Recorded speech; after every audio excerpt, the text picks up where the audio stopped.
오늘 저와 여러분들이 살아가는 삶은 굉장히 복잡하고 다양화되어 있습니다. 그렇지만은 실제 그 속을 들여다보면은 그렇게 복잡하고 다양한 것이 아니라 두 선상에서의 삶이 부딪히는 걸 발견하게 됩니다. 이것을 간단하게 잠언 기자는 그 10장 24절에 이렇게 정리를 합니다. 악인에게는 그의 두려워하는 것이 임하거니와 의인은 그 원하는 것이 이루어지느니라. 악인의 삶에 스스로 휘둘릴 뿐 아니라 많은 사람들을 휘둘리게 하죠. 이것이 다양한 모습으로 나타나는 이 현상이기도 하고, 그래서 이 악인은 늘 두려움 속에서 헤어나지 못합니다. 우리가 모를 뿐입니다. 의인은 어떻습니까? 언제나 그 소원함으로 이루어져가는 삶이 펼쳐지는 사람들입니다. 그런데 이 두 모습은 살아가는 시간과 공간과 환경이 크게 다르지 않습니다. 그래서 한쪽에서는 이 살아가는 시간이 두렵고 공간이 무섭고 환경 자체의 공포에 휩싸여 살아갈 수밖에 없음을 말하기도 합니다. 만나는 사람이 두렵습니다.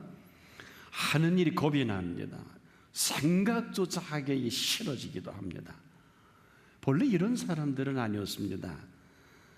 그런데 이 원치 않은 이 삶을 살아가는 이 동기가 있습니다.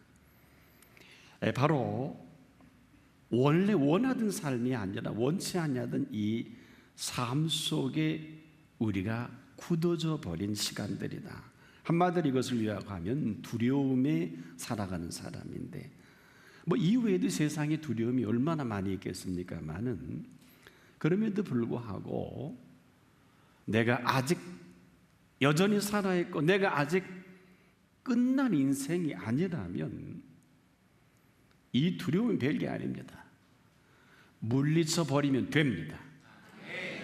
사랑 안에 두려움이 없고 온전한 사랑은 두려움을 내어 쫓는다고 했습니다.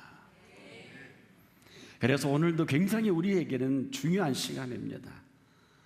삶은 끊임없는 선택과 태도로서 오늘 내가 살아가는 이 삶이 내 모습이면서 내 결론이기도 한 것이 맞습니다. 사랑 안에 두려움이 없어요. 온전한 사랑은 오늘도 이 두려움을 내어 쫓는다. 잃어버린 사랑의 방황이 두려움이다. 이 사람은 아무도 나를 사랑해 주지 않는다고 생각합니다. 그러나 그렇지 않습니다. 스스로 거부한 사랑에 거부하는 그 모습으로 살아가는 것뿐입니다. 내가 거부한 이 거부로 내가 힘들어하고 내가 두려운 것이 너무 많습니다. 모든 상황은 사실 그렇게 복잡하거나 어려운 것은 절대 아닙니다. 내가 복잡하게 만들고 문제조차도 내가 문제를 문제화시킵니다. 아마 단적으로 여러분 개인에게 심각한 문제는 그렇게 많지 않아요. 또 우리가 많이 복잡하다고 하는데 여러분 개인에게 복잡한 문제도 그렇게 많지는 않습니다. 그런데 어느 틈엔가 문제가 문제시 되고 이 복잡한 삶 속에 내가 휘둘려 살아가다 보니까 온통 혼란인 것 같습니다. 틀린 말은 아니겠습니다만은 이 속에 살아가는 사람들의 세상에서 박수를 받고 갈채를 받았던 한 사람이 있어요. 우리가 아는 그 테니스의 세계 정상을 누비며 자살까지 시도했던 사람이 있습니다. 보리스 베커라는 사람입니다. 이 보리스 베커라는 사람은 이런 말을 한 일이 있어요. 내가 웸블던에서 2번이나 우승을 했다. 그중 한 번은 가장 어린 나이에 우승을 했고 나는 부자다.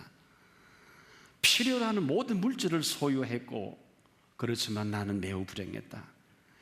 한 번도 마음에 평안이 없었고 나는 그저 줄에 매어 달린 꼭두각시 같았다. 누군가 이런 말을 한 일이 있습니다. 소년 시절에 알았었더라면 하는 것이 무엇인가나 이런 질문에 정상에 도달해봐야 아무것도 없다는 사실을 알았어야 했다. 우리가 사는 이 세상에 정상에 생각보다 아무도 없는 건 아십니까? 혹 있다면 그 분야에 최선을 다한 그 한 사람일 뿐일 것입니다. 이 보리스 베커는 사실은 그게 두려움인지 혼란인지도 모르고 그 두려움 속에서 주어지는 영광을 자살로 이어갑니다. 끝내 생애를 정리해 보니까 내가 한 줄에 휘둘려서 살아온 생애를 그때서야 한 것입니다. 아무도 가르쳐 주질 않습니다. 그 유명한 헤르만 헤세의 작품 중에서 한 가지 소원이라는 글에 이런 얘기가 등장을 합니다. 한 아이가 이 세상에 태어납니다. 그런데 어떤 노인이 찾아와서 아기 엄마에게 아기를 위한 소원을 물어봅니다. 그때 이 엄마는 이렇게 말합니다. 이 아이가 자라나면서 세상 모든 사람들에게 사랑받는 사람이 되게 해주십시오. 이 아이는 자라면서 그대로 세상 모든 사람들에게 사랑을 받고 자라납니다. 그런데 이 아이는 사랑을 받을 줄만 알았지 줄 줄은 모르는 사람이 되고 그만 가장 교만한 사람으로 살아갑니다. 이 어머니는 얼마나 안타까웠는지 몰라요. 그런데 우연히 또 이 노인을 만나게 된 어머니가 이 노인을 붙들고 이렇게 간곡히 부탁합니다. 제게 한 가지 소원이 있습니다. 제발 부탁이니 제 아이가 사랑받기보다는 사랑을 줄 아는 사람이 되게 해 주십시오. 세상 소원이 이어서 벗어나지 못합니다. 그런데 하나님의 소원은 어떤 것입니까? 하나님의 소원은 오늘도 너희 안에 행하시는 일은 하나님이시니 자기의 기뻐하시는 뜻을 따라 너희로 소원을 두고 행하게 하신다 그랬습니다. 하나님의 소원이 그냥 이루어지지 않습니다. 반드시 기뻐하시는 그 뜻 안에서 이루어 가는 것을 말합니다. 그런데 우리가 하나님의 뜻을 알기가 쉬운 것이 아닙니다. 하나님의 뜻을 알기를 원하고 그 뜻대로 행하기를 원할 때 우리는 이런 질문을 가끔 합니다. 과연 하나님께서는 내 인생을 향한 하나님의 뜻은 과연 무엇인가? 아마 이 가운데도 많은 분들이 그렇게 질문하는 줄 압니다. 그런데 이 질문 속에는 무의식적으로 자기 자신과 자기 인생에 대해서 내가 무엇을 해야 하는 것이 아닌가, 이런 질문 속에 초점이 자신에게 모아져 있는 것을 발견하게 됩니다. 사실 이 질문이 제대로 된 질문이 아닙니다. 우리가 항상 질문을 정확히 해야 될 것은 잘못된 질문은 잘못된 답을 갖고 살아가는 것입니다. 자, 내 인생을 향한 하나님의 뜻이 어디 있는가라고 물을 게 아니라 우리는 좀 더 진솔하고 단순해질 필요가 있어요. 바로 하나님의 뜻이 무엇인가를 물어야 합니다. 하나님의 뜻을 알면 내 인생을 여기에 맞추면 되는 것입니다. 그런데 초점이 내 인생에게 맞춰져 있는 사람, 전혀 하나님의 뜻을 이루지 못할 것입니다. 지금도 우리는 하나님의 뜻대로 살기를 원하면서 모든 것이 내게 초점이 모아지는 이 안타까움이 있습니다. 초점은 내 인생이 아니라 바로 하나님의 뜻에 맞춰져 있어야 합니다. 이것은 무엇을 말합니까? 하나님께서는 지금도 우리 인생을 향하신 그 계획 속에 우리에게 향한 뜻이 없다는 이런 의미를 얘기하는 것은 결코 아니에요. 하나님만 뜻이 있는 것이 아닙니다. 우리 한 사람 한 사람에게는 지금도 하나님의 놀라우신 목적과 계획이 있으십니다. 그런데 이것을 어떻게 이루어 가시는가 하는 것입니다. 이것은 우리가 어떤 방법과 어떤 모습으로 이 일을 이루어 갈 것인가. 오늘도 하나님께서는 저와 여러분을 향하신 이 계획을 이 세상 가운데에서 하고 계신 일 속에 그 근거를 두고 하나님이 역사하신다는 겁니다.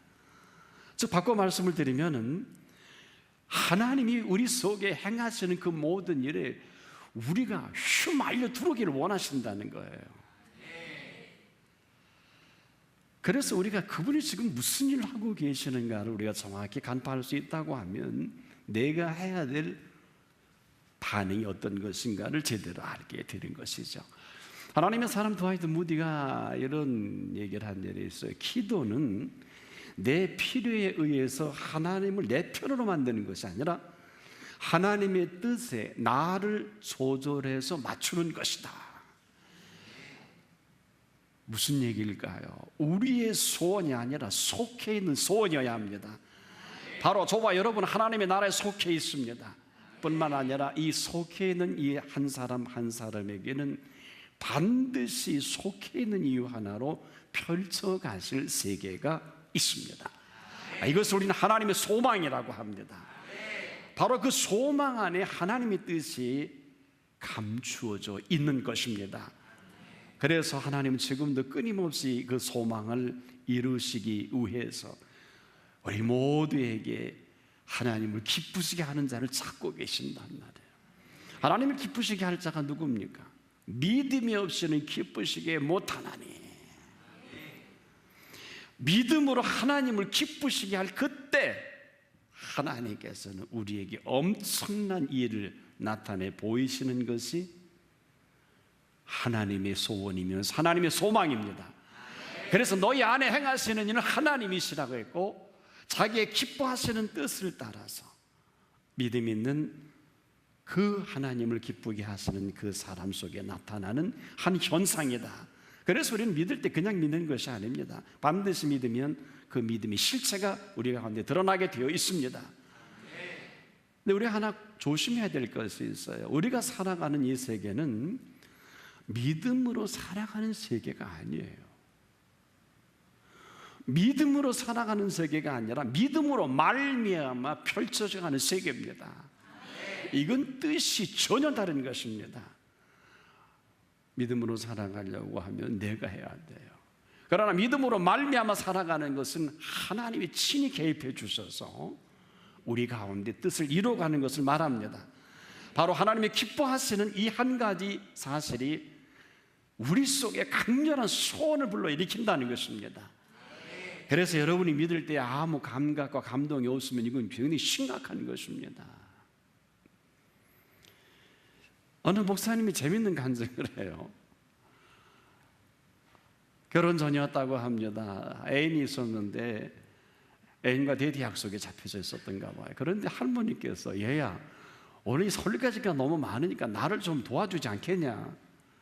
근데 그 시간에 사랑하는 연인과 만날 시간이 저 바빠요 스케줄이 있습니다 하고 건너편 마을에 사랑하는 여자친구를 찾아가서 설거지를 하는 것입니다. 훗날에 이분이 목회를 하면서 이런 간증을 해요. 내 일평생을 살면서 나는 그 여인이 내 사모가 됐는데 나는 그 설레는 설거지하는 시간을 평생 잊지 못한다. 그러면서 그 다음이 중요합니다. 내가 경험한 영적인 세계에도 이와 크게 다르지 않다는 거예요. 무슨 얘기일까요? 하나님의 기쁨을 맛보시길 바랍니다. 그래서 하나님은 하나님의 뜻을 거저 이뤄가시는 분이 아니라 하나님의 뜻을 누가 바로 믿는 믿음 하나 가지고 하나님을 기쁘시게 하실 그때 하나님께서는 우리에게 소원을 주시는 것입니다. 그래서 예수 그리스도가 오실 때 성탄절에 우리는 기쁘다 구주 오셨다고 찬양하지 않습니까? 위로 주시는 기쁨입니다. 그래서 반드시 이렇게 믿을 때 무감각한 것도 아니고 무감동한 것도 아닙니다. 반드시 믿으면 우리 속에 반응이 일어나게 되어 있습니다. 저는 패러글라이딩을 할 때 제가 알고 있는 상식과 과학과 살아계신 하나님과 어떤 일이 벌어지는가가 매우 궁금했습니다. 이 패러글라이딩은 중력과 무중력과 양력 가운데 선택이에요. 여러분 이 패러글라이딩은 이 파라슈트라는 이 단어가 글라이딩이라고 하는 합성어로 인력 활공기라는 이런 명칭 같습니다. 바로 이것을 이용해서 활공을 하는 거예요. 날아가는 것인데, 이 패러글라이딩에는 우리가 할 수 없는 하나님의 살아계심을 맛볼 수 있는 유일한 찬스이기도 합니다. 왜일까요? 여러분, 이 패러글라이더를 짊어지고 간다고 해서 다 하늘을 나는 게 아니에요. 패러글라이더를 어깨에 짊어지고 달려가는 시간은 중력의 힘으로 가는 시간입니다. 그런데 여러분, 중력으로 달려가는 시간에는 도저히 하늘을 날 수가 없어요. 그러면 언제 중력에서 양력으로 바뀌는가? 항공기 원리를 혹 아십니까? 쇠덩어리가 하늘 날아갑니다. 이 원리는 단순하지 않습니다. 이 쇠덩어리가 시속 300km 이상을 달려야 합니다. 그런데 시속 300km로 1.8km 지점에 다다를 때 쇠가 뜹니다. 이 지점은 그 전까지는 중력의 힘에 전혀 쇠가 뜰 수 없어요. 하지만 이 쇠덩어리가 300km의 탄력을 받고 1.8km 지점에 가면은 그만 뜨게 된 이 지점이 중력에서 벗어나 양력의 힘을 받는 순간입니다. 바로 이 원리를 이용하는 것이 항공기의 이륙의 원리입니다. 그래서 그 거대한 쇳덩어리가 아주 유유작적하게 10만 킬로 위에, 10킬로 위에 우리가 당당히 떠가는 거 아니겠습니까? 이 패러글라이딩도 여기서 틀리지 않아요. 바로 우리가 이 패러글라이더를 짊어지고 달려가는 것은 중력의 힘인데, 어느 때 중력에서 양력으로 바뀌는 지점이냐, 이 문제입니다. 근데 이걸 우습게 보고 소리 여기는 사람은 그대로 낭떠러져 굴러가느냐. 다행히 이 패러글라이더 줄 때문에 살아나는 것을 봅니다. 아찔합니다. 이제 시도해보자.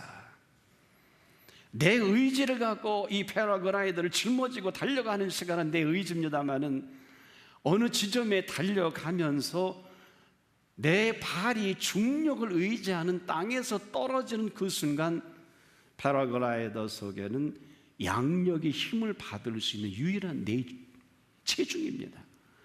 바로 그 패러글라이더 내 체중의 힘을 동시에 실어줄 그때, 조금 전까지는 중력에 달려왔지만 양력이 존재하면서 아까 그림을 보신 대로 아름다운 활강이 시작이 되는 것입니다. 이후로 나는 의지할 것은 동력도 없습니다. 패러글라이더 바람뿐입니다. 내가 할 것은 아무것도 없어요. 그런데 아무 소리 들리지 않습니다. 여러분, 헬기는 너무 시끄러워서 투하하기가 어려워요. 경비행기는 시야가 제한됩니다. 대형 항공기도 마찬가지예요. 여러분, 온 세상이 하늘에 떠서 아무 유리창도 없이 줄도 거침없이 360도 전후 좌우로 세계를 본다고 생각해 보세요. 꼭 볼 수 있는 기회가 있기를 바랍니다. 그런데 이것은 공짜예요. 무슨 얘기입니까? 내 의지로 패러글라이더를 짊어지고 중력에 의지해서 달려가는 것은 내가 할 일이지만은, 일단 양력에 의지해서 이 패러글라이더가 패러글라이딩을 할 때는 하나님의 시간입니다. 이걸 모르면 평생을 모를 거예요. 그 아름다운 하늘, 그 아름다운 산천초목, 그리고 바람, 그리고 아름다운 장렬한 태양의 그 빛 속에 빛을 통해 발하는 산천초목의 수려함은요, 정말 주 하나님 지으신 모든 세계라는 찬양을 드릴 것밖에 없어요. 그러나 여기에는 동력이 없다는 거예요. 하나님께서 날게 하시는 이 경험을 하게 된 것입니다. 오늘 본문에는 이 엄청난 원리가 담겨져 있습니다. 누가 하나님의 소망을 이루어갈 것인가에 대한 방향을 제시해 주신 것입니다. 보십시오. 너희 안에 행하시는 이는 하나님이시라고 했습니다. 이 하나님께서는 자기의 기뻐하시는 뜻을 따라 너희로 소원을 두고 행하게 하시나니. 자, 하나님을 믿는 그 믿음으로 말미암아 펼쳐가시는 그 첫 시작점이 어디냐는 거예요.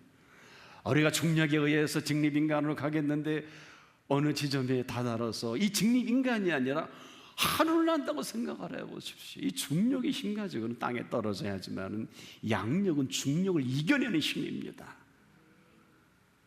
영적으로 영력 가지고 그 세계를 살고 싶지 않으십니까? 그렇다면 반드시 기뻐하시는 뜻대로 살아가기를 축원합니다.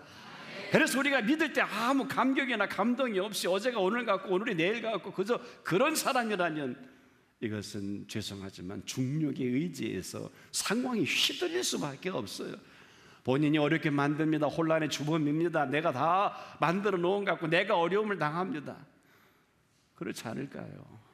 그리고 스스로 삶에 부면하게 돼서 내가 말한 것이 내 인생이 되고 내가 먹은 음식이 내 몸이 되듯이 피할 수가 없어요. 하지만은 지금 하나님의 사람이 하나님의 뜻대로 살아갈 접점이 어느 점이냐? 바로 하나님을 믿을 때 위로 주시는 기쁨을 맛보아야 합니다. 이 기쁨을 맛볼 때 내가 하나님 믿고 너무 기쁘고 예수님으로 말미암아 기쁘다가 아니라 반드시 기쁨 속에는 우리에게 소원을 주십니다. 이것은 소원이 아니라 바로 하나님의 소망입니다. 조건이 있어요. 하나님께 속해 있어야 합니다. 하나님께 속해 있는 사람을 어떻게 알 수 있느냐? 하나님이 속해 있는 사람은 반드시 그 하나님의 소망 가운데 소원이 불릴듯 일어납니다. 이것을 예레미야를 통해서도 말씀하셨고 성경 여러 군데 말씀하신 적이 있어요. 너희가 전심으로 나를 찾고 찾으면 나를 만나리라. 바로 만나는 그 지점이 하나님의 뜻이 펼쳐져 가는 세계의 시작점입니다. 우리가 중력을 벗어나 양력의 힘을 받아서 아무런 동력 장치 없이 하늘을 날게 되는 것처럼 어느 지점일까요? 날고 보면 하늘이 하늘이 아니요 땅이 땅도 아니요 산천초목과 그 공기가 전혀 버려 쓰지는 바람은 창조주의 오묘한 세계를.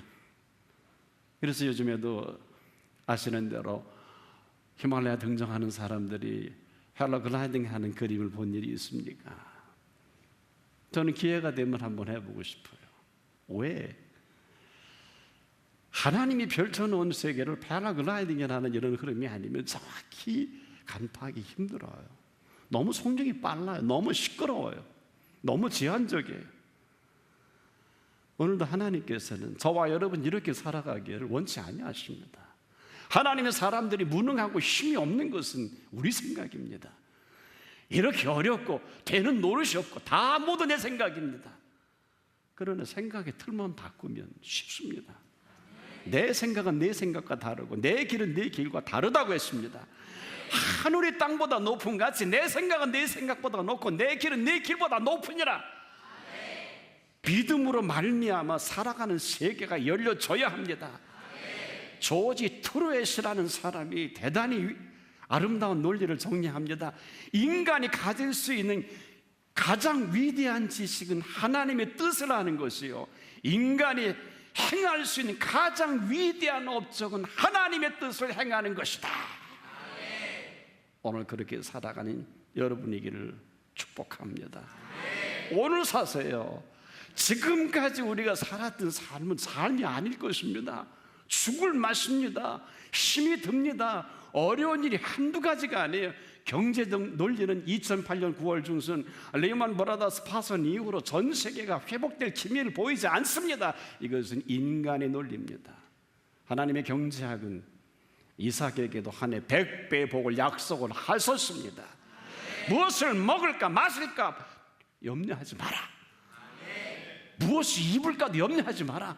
이 모든 것들이 너에게 있어야 할 줄을 아시느니라. 여러분, 우리를 안아주는 사람이 있는데 뭘로 걱정합니까? 주를 앙모하는 자 새 힘을 얻을 것이요, 오늘도 독수리가 날개치며 영력으로 살아가십시오. 힘을 주어지면 양력이 아니라 영력으로 살아가는 시작인 것입니다. 너희 안에 행하시는 일 하나님이시니 자기의 기뻐하시는 뜻을 따라서 너희로 오늘도 하나님의 소망 가운데 하나님의 뜻을 이루어 가시겠다는 겁니다. 저는 패러글라이딩을 하면서 와, 천국도 이렇게 가는 거구나. 할렐루야. 내가 중력의 힘을 살다가 소진하고 내 생의 마지막 시간에 이렇게 천사가 수종들겠구나. 잔 웨슬리 마지막 얘기가 와 닿아요. 내 생에 가장 좋은 것은 하나님이 나와 함께 하십니다. 그런 생애가 열려지길 바랍니다. 인생에 별게 아닙니다. 영적 패러글라이딩 하십시오. 소원이 있어지길 바랍니다. 불평할 이유가 없습니다. 힘들지 않습니다. 어렵고 힘들고 고통스럽고 이것이 현실입니다. 그러나 힘 주시면 되는 것입니다. 돈 주시면 됩니다. 병 고쳐주시면 됩니다. 풀어주시면 되는 것입니다. 누가 이것을 샤머니즘이라고 할까요? 이런 하나님을 멸시하는 언어를 쓰지 않는 그리스도인 되기를 축원합니다. 여러분, 하나님께서 이루시는 성령의 일은 일평생 이루지 못한 일을 한순간에 이루시는 하나님이십니다. 걱정하지 마십시오. 하나님이 영원무궁토록 저와 여러분을 책임져 주실 것입니다.